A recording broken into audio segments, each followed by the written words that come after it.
அதை சொல்லவே இல்லை.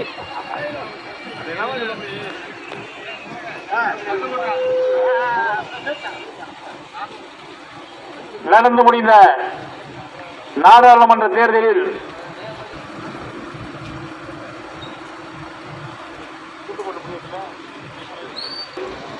சுற்றி வருகிற நேரத்தில் நமது தொகுதி எந்த அளவிற்கு வாக்குகள் அதிகம் பெற முடியும் என்று கேட்ட நேரத்தில் நானே தயங்கினேன்.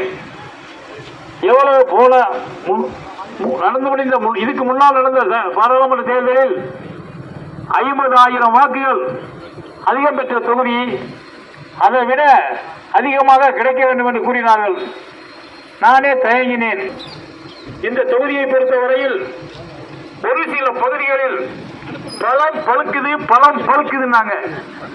கடைசியா பார்த்தா அறந்தாங்கி ராமநாதபுரத்தில் 6 சட்டமன்றம், புதுக்கோட்டையிலும் 6 சட்டமன்றம், 12 சட்டமன்ற தொகுதிகளிலே அதிகமான வாக்குகள் பெற்ற தொகுதி 50,000 வாக்குகளை பெற்ற தொகுதி அதிகமாக பெற்று கொடுத்த தொகுதி அறந்தாங்கி. இதை விட இன்னும் சொல்ல வேண்டுமென்றால் தமிழ்நாட்டில் 234 சட்டமன்றங்கள் இருக்கின்றன. 26 சட்டமன்ற தொகுதிகள் அதிகமாக இடம்பெற்ற தொகுதியில் அது அறந்தாங்கியும் ஒரு தொகுதியாக வருகிறது. அப்படியாப்பட்ட தொகுதி இது அறந்தாங்கி தொகுதி.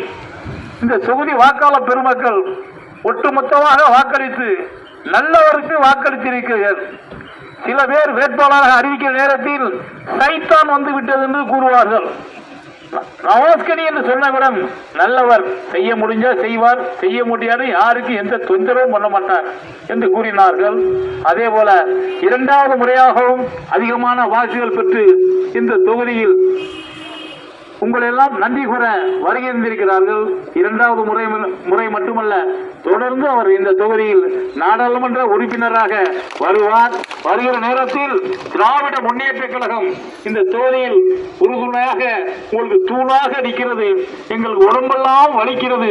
அனைவரும் சேர்ந்து இந்த தொகுதியை திராவிட முன்னேற்ற கழகத்திற்கு பெற்று தாருங்கள் என்று கூறி அடுத்தபடியாக